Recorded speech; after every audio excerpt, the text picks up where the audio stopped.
Hello, everyone. I am very happy to reach you all virtually. I see a lot of women together with us, and I am very glad to see that. So today we are launching this really interesting report, an important report about gender equality. It's the first one that we launch, and I really hope it will not be the last. This is part of the first steps that we are taking as ISTO. We created this working group in 2020 when I started as president of ISTO, and this is the first result that we present.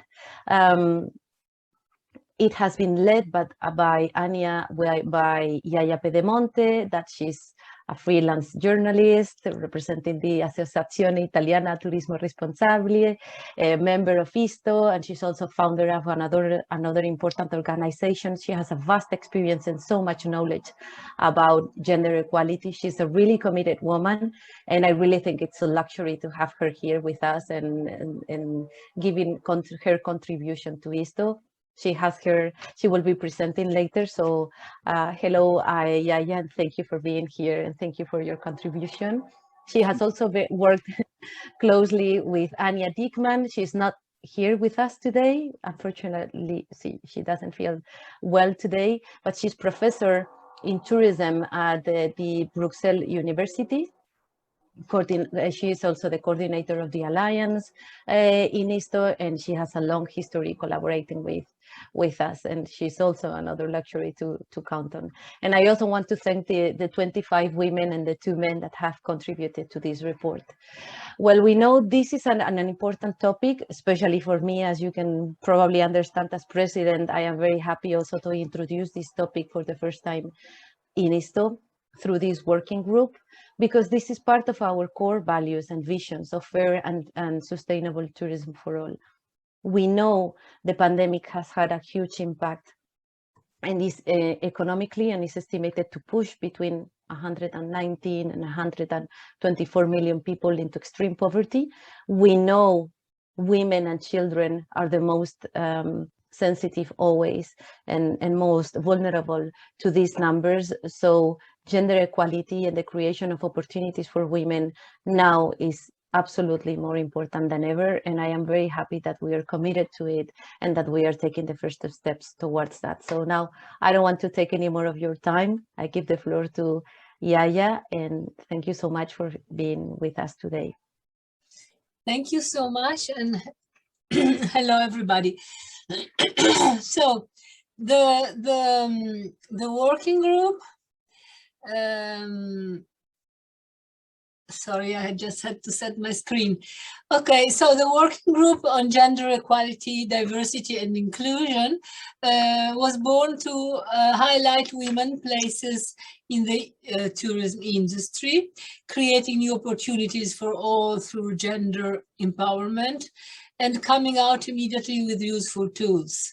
That's why we started with, first of all, collecting sex disaggregated data as recommended by all guidelines. And this is in fact Alexia's research.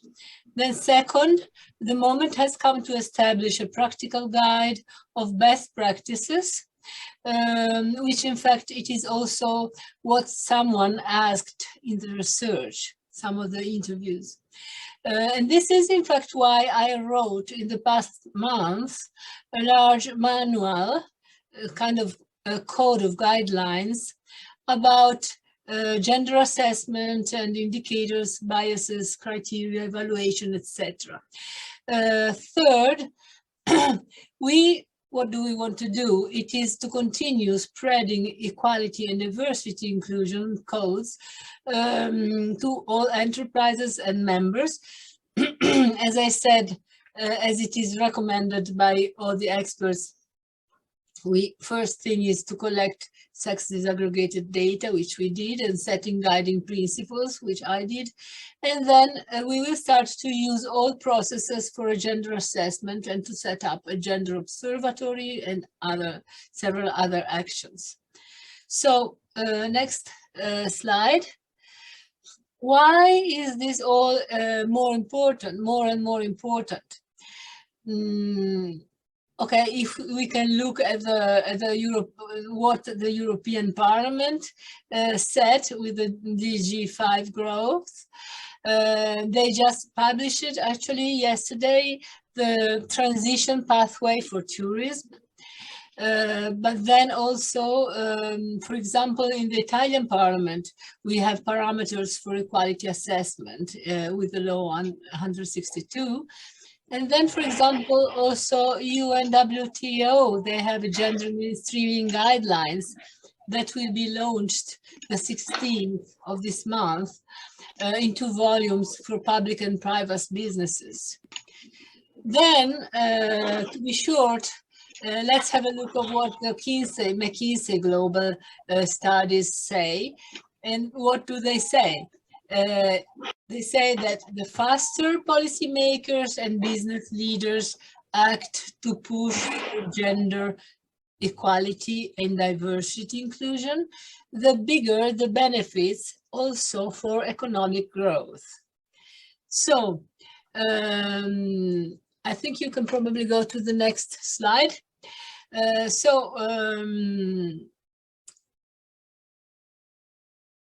Okay, so we have been the first to say this, and we want to keep being an example of good practices to the world.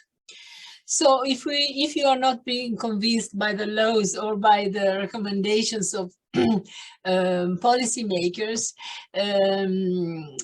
we can be just noticing that Alexia's research have been the first one in its field, and this put ISTO in a good position in the ranking for promoting gender equality strategy, and also for the image and reputation as an inclusive organization, right?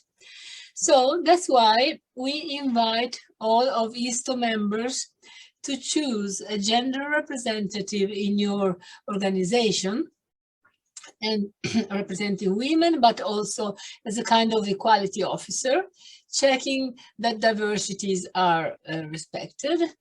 And then, so now the only thing I can tell you is to nominate and send us the contact of your equality representatives.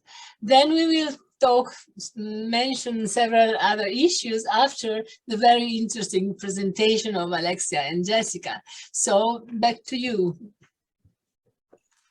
Thank you. So hi everyone, thank you for your participation in this webinar today. So I'll start by explaining the methodology we use for the interviews. So we did, to know what gender equality policies ISTO members use, we did a qualitative approach and we did 25 semi-structured online interviews with ISTO's members. So in total, we had 25 women that participated and 3 men. This is because some people did the interviews with 2 persons at the same time. That's why we only have 25 interviews, but in total 28 people that participated. Those interviews were done in English, French, Spanish, Italian, and Dutch. And as you can see on the little table, we made a table with type and number of organizations that participated and the countries that were represented. So in total, 13 countries were represented in the interviews.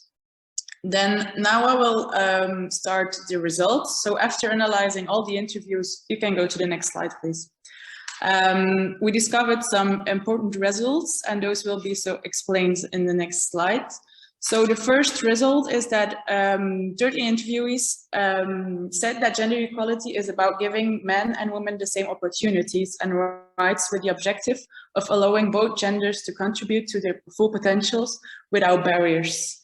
Then also equal pay and ensuring spaces for decision making were also mentioned as an important element to guarantee this equality.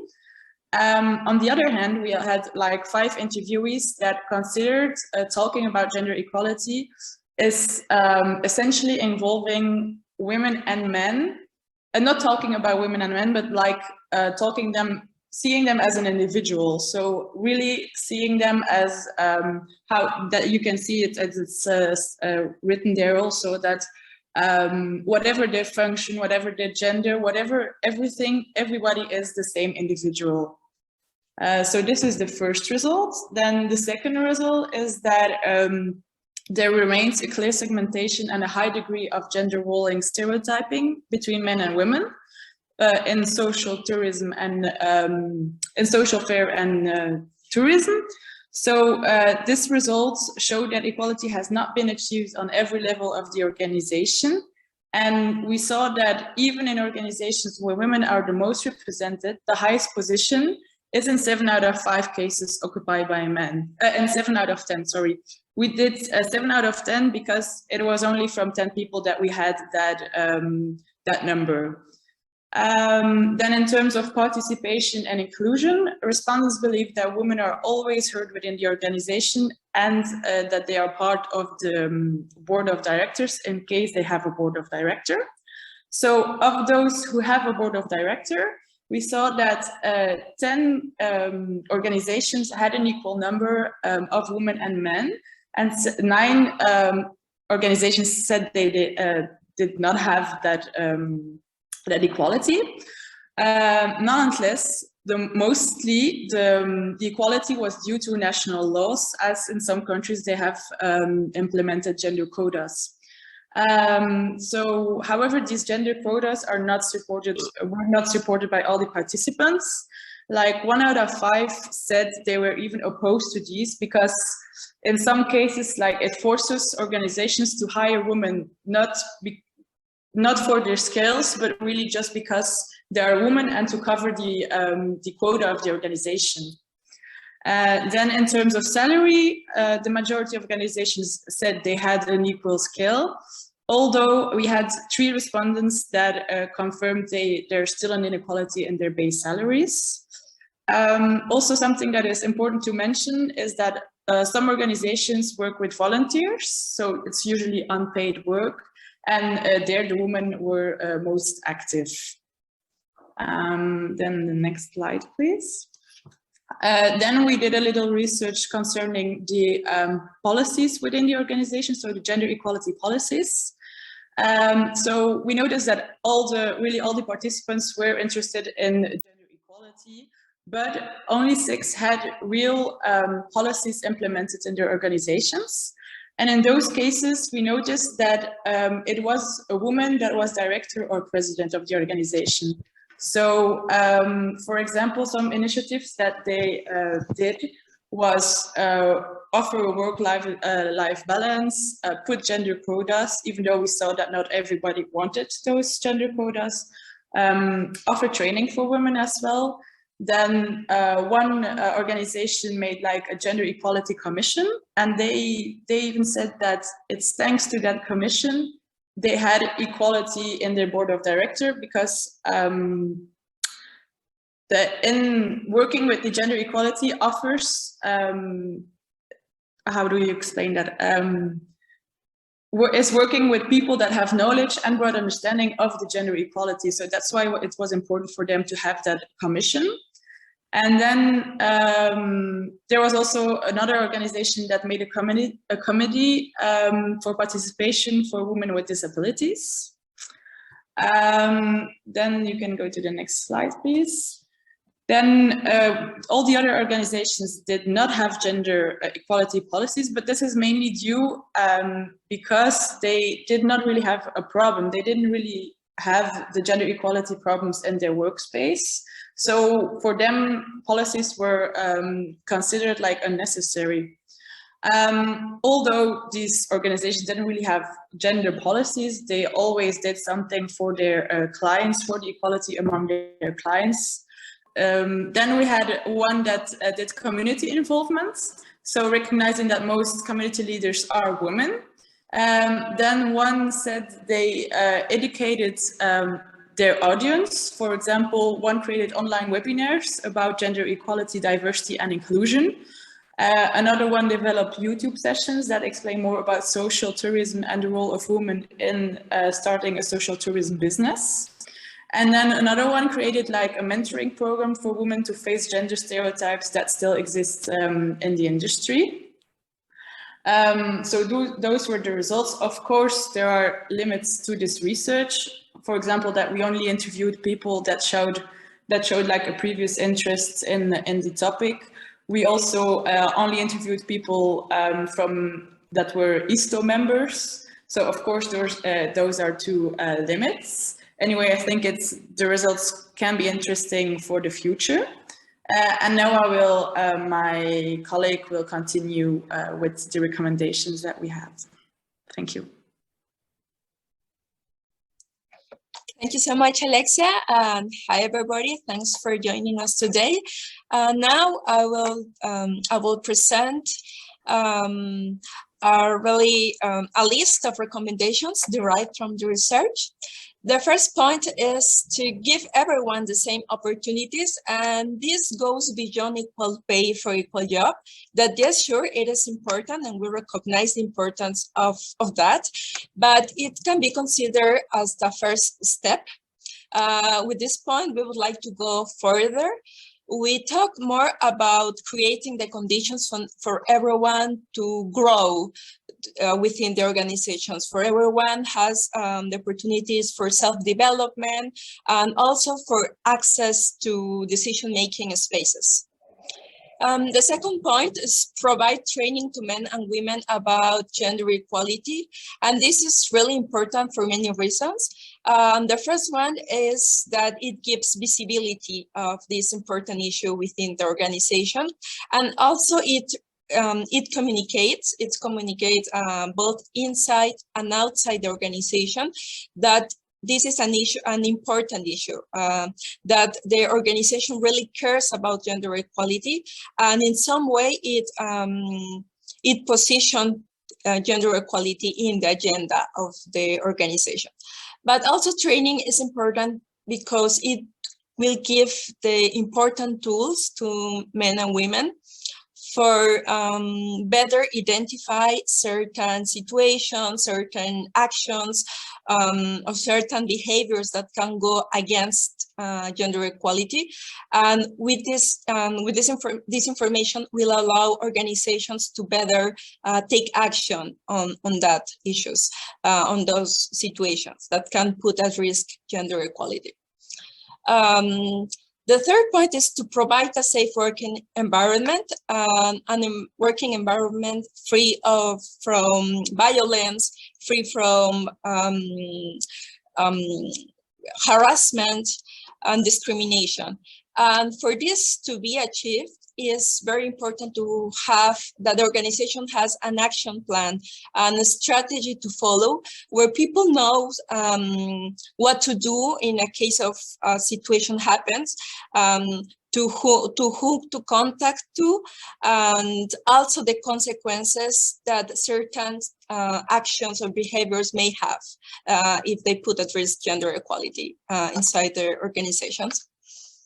Also, it's important to talk about gender equality at work in order to generate debate, to generate discussions inside the organization, and also to eliminate certain stereotypes that might exist about gender equality. It's also important to note that not every person will feel comfortable to express openly about certain situations. Some are like sensitive situations. So because of that, it will be important to conduct surveys regularly to identify risk issues and to know what to do about that. Also, prioritize work-life balance. Well, there are many policies that can be implemented about this. For example, flexible schedules at work. This is important because it's not only about benefiting women, but also will benefit and create a better work environment within the organizations, and will benefit both women and men. Encourage mixed teams, not only to create teams with women and men, but here we talk more about to have a mix of different kind of leaderships. Alexia told us in the results that there were differentiation between soft skills and hard skills, it's important to communicate, to say that it's not that one is better than others, but both skills are important, and every kind of leadership is also important for reaching the organization's goals. And finally, listen to everyone. It is important to create those safe spaces for people to express themselves, so that they feel safe to communicate any issue they have, and feel confident to talk when it's needed. Well, I think it's all. Thank you so much. We wait for your comments or any questions that you have about the research.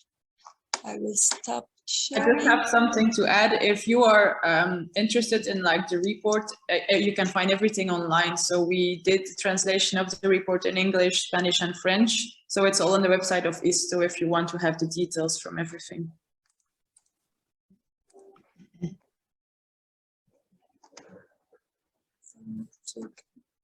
Any questions, comment?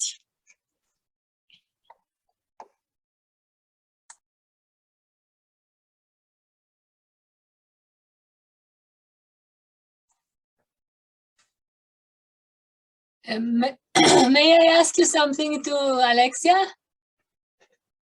Yeah, sure, go on. Yeah, of course. I know, I was wondering what, since you actually talked to them, then later on I will tell you what my impressions are. But then I was just wondering, since you talked to each of these people, great, very interesting answers you got. What do you think it was something that really impacted on you, that you really thought it was, you didn't expect, and it was the most needed the most needed need of women? Yeah, I was really not shocked, but I thought it was really interesting to hear like that the women said like, yeah, we are listened to and there is gender equality, but we don't really have the function, we don't have the power to go to higher in the organization, you know. They are not president or director, even though there were some, of course, but mostly they said, yeah, we have to fight more for our we have to fight more than men in the organization. That was something I thought was like the most. Of course, everybody was different, everybody had a different organization, but it's something that came back a lot of times. And after that, it came also solutions, something that they wanted to do? Not yet. Some of them did have did then a gender committee or had, like I explained before, but sometimes there were still organizations that faced that problem, yeah. So we could say that there are some needs which are expressed, but there are not so many solutions which are clear yet. Yes, exactly.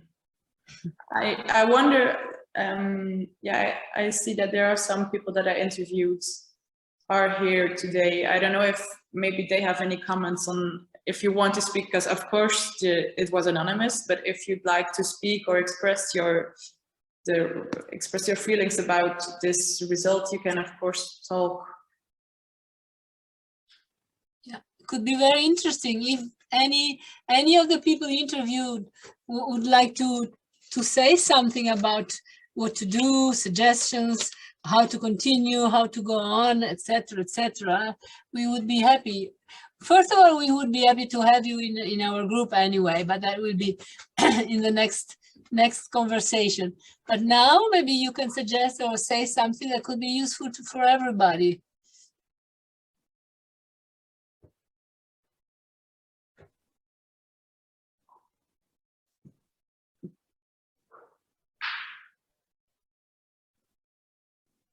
Yeah, I don't think they might not talk today. But anyway, if somebody is like interested in the topic, you can always contact ISTO, or if you want to join even the JD, the group, the gender working group. You can always send an email to ISTO if you want to join. Yes. Maybe I can go on with a few things that I thought after your presentation, if it's okay, then maybe later after that someone else might be interested in asking questions. So I tell you why I think that this report was useful. I think that it is very important because it is showing how much we need data, because we think that we already know things, but we don't until we actually go one by one asking people and checking the data. So this research actually shows that data are important, and it encourages us to ask you for more data, of course, more opinions and participation. And in exchange, we will get more opportunities and progress, and we will go deeper in the recommendations that Jessica just listed. So we have some recommendations, but we also have a lot of indicators and criteria and guidelines for each of those recommendations that we will be investigate and try to apply, and more than that, to suggest to you how to apply. Well, what I can say is that since we founded our group, the topic has become more and more hot. For example, as I said, I wrote the guidelines for all women in tourism, collecting from big organizations like ILO, WTTC. But then, in a few days, UNWTO is going to launch its own guidelines exactly about this subject. And then, just to tell you why it is important and why there are a lot of subjects which are mixed in this same one that we are discussing, I can give you some examples. You have heard about biases, préjudice. Bias means, for social psychologists, an error in decision making.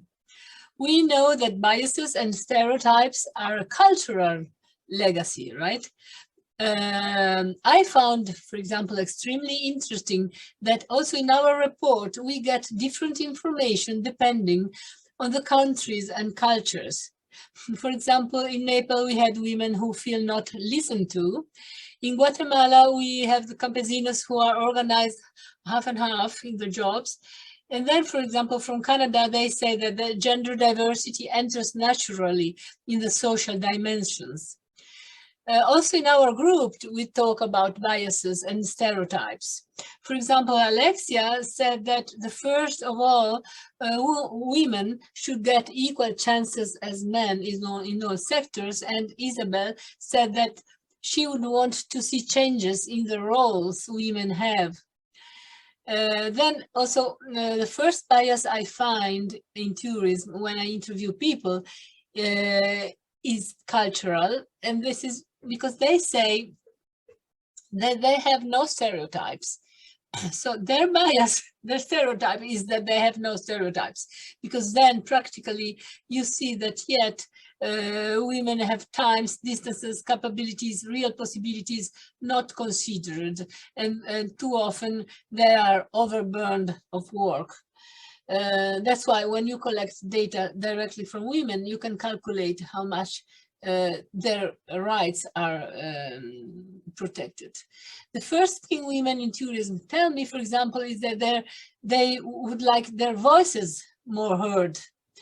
They would like to be part of a network, and they would like to learn what they can do for a real gender equality in their company. And this is interesting. From the report, Alexia found out that also some men are asking the same, that is, what they can do for gender equality in their company.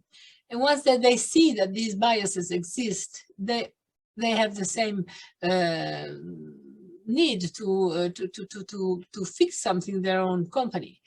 And so also the issue of inclusion, for example, has been pointed out from Alexia's interviews. We know that inclusion is, and we want to be supporting and promoting a diverse and inclusive workplace. Companies experience benefits including greater profitability, increased creativity and innovation, and a happier workforce where employees feel free and etc., etc. But then it is also a matter of human rights. And for example, let's consider the evaluation. According to Iaia law, in front of a group of candidates, you should consider that evaluations need to be undertaken in a culturally sensitive fashion in order for there to be a full understanding of human rights and gender equality implications. These are issues that we are considering: biases, human rights, evaluations, equality, inclusion, etc. From the interviews, we also have suggestions. So it has been great to see how our work has been appreciated, but also to see what they are suggesting. For example, it is true that issues of, for example, environment or climate are considered very important by all the associations, but also one of the actions that we should promote, according to what the needs are, is exactly an anti-gender bias awareness training, for example, for all workers. A capacity building so that people learn strategies to mitigate the impact of their unconscious biases. From, for example, establishing clear criteria for evaluation, or to hold decision makers accountable for their decisions, or for transparency, etc. Or we could create a platform of capacity building, for example, or avoiding digital gender gap, or training about how mixing teams, the way of making mixed teams has been brought up by in some of the interviews, and this is very interesting as well, how to do it. So this will be, for example, one of Anya's ideas was to create the first probably ever gender sustainable tourism observatory. And this would be very, very precious. Anyway, these are my impressions. All I can say is just to repeat that I invite everybody to send us the contacts of your equality representative, and we will work together. So we are going to call you back after you send us your participations, and we will set some new meetings among us as our group. So that's all for now from me. I'll go back to Jessica. Yeah. I'm Yes? sorry to interrupt, but we had Christoph Luke that he was raising his hand for a while. He put it down, but I guess his idea is still there, so we would like to listen to him. Yeah, so? Okay, I like your, excuse my English because it's a long time I don't speak English. I like your preconization, it's very, very nice. Now it's time for a new revolution for the society, because we got a full law, like in a responsibility social of the enterprise, and we have to make a bilan extra financial. You know, it's not a question of equilibrium of the bilan. Now you got a full woman who make a real good study, and it's a revolution. It's a working in a revolution. After it's difficult in some society because we have to do the lobbying to make more lawyer to the equilibration of the society. But the equilibration of the society is the genders of the respect of the minorities too. It's the same thing. Like, for example, responsibility of the RSE, responsibility social of the enterprise. Now it's normal to have the one equilibration in the team.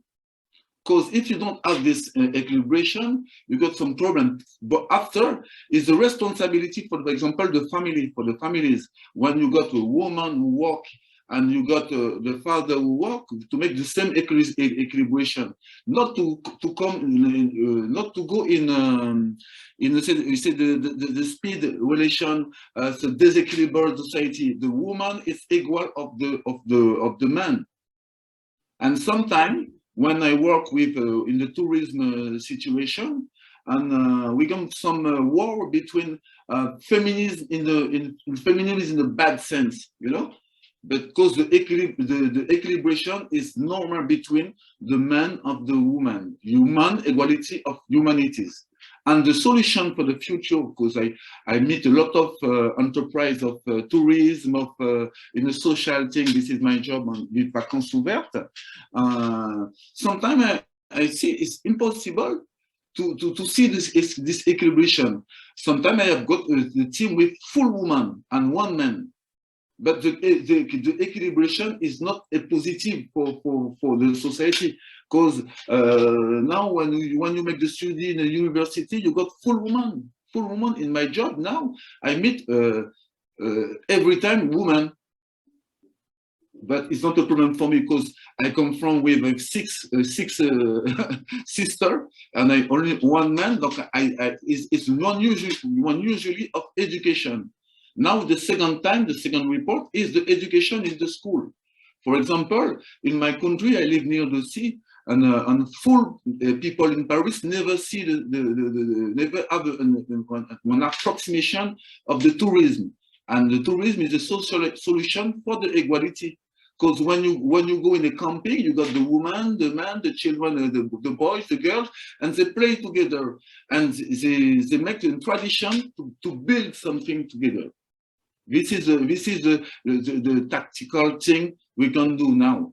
It's lobbying for the government to make the equilibration in the enterprise. If you got directors, it's women directors in the financial, for example, you got the men directors too, and make the bilateral decision. Because some is not a question of woman of men, it's a question of sensibilities of an education. This is the first tactical we can do now. It's the equilibrium of genders, it's education. Well, this is my intervention today. I'm sorry for my English. Okay, if you participate to some more meetings, we can also speak French if you want. But anyway, yes, you're right. And this is, you know, more than that, we are really trying to get to concrete, just saying that we are looking for concrete actions and tools. So it is great to talk about it and, you know, find out solutions, but it's not really solutions because they're not real problems, but how to go ahead in a better way so that everybody are happy and we really have equality. That's it. But anyway, we will discuss all this if you want. So not just for Christophe, but for anyone from ISTO members that want to join the group, please feel free to write us. You will find all the information in our website, isto.international.